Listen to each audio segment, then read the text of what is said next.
Alors, avec IEP, en fait, on a des enjeux communs, on a des valeurs communes, en fait, qui sont principalement l'investissement dans les structures africaines qui ont de l'impact pour les communautés locales.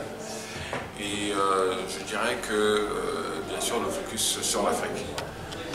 La différence principale, c'est la cible d'investissement.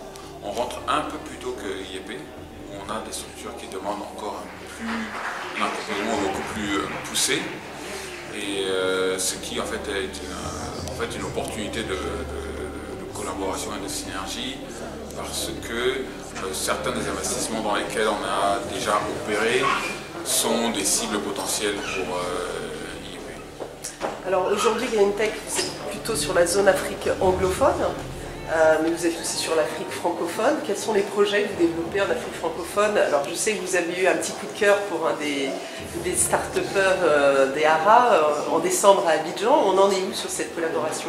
En effet, en décembre dernier, on a investi dans la start-up béninoise Biophyto qui développe des engrais bio.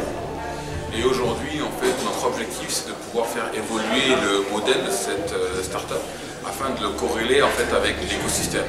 C'est-à-dire que de la simple production, on veut mettre en place une structure de base qui intégrerait en fait les petits producteurs, le site de production et le partenariat avec les coopératives qui pourraient utiliser en fait cet engrais sur leur zone de production.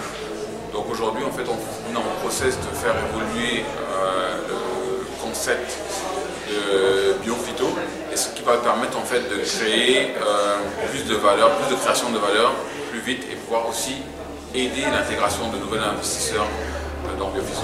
Alors aujourd'hui, les secteurs de pointe que Greentech met en avant, ça va être bien sûr tout ce qui est lié à l'innovation.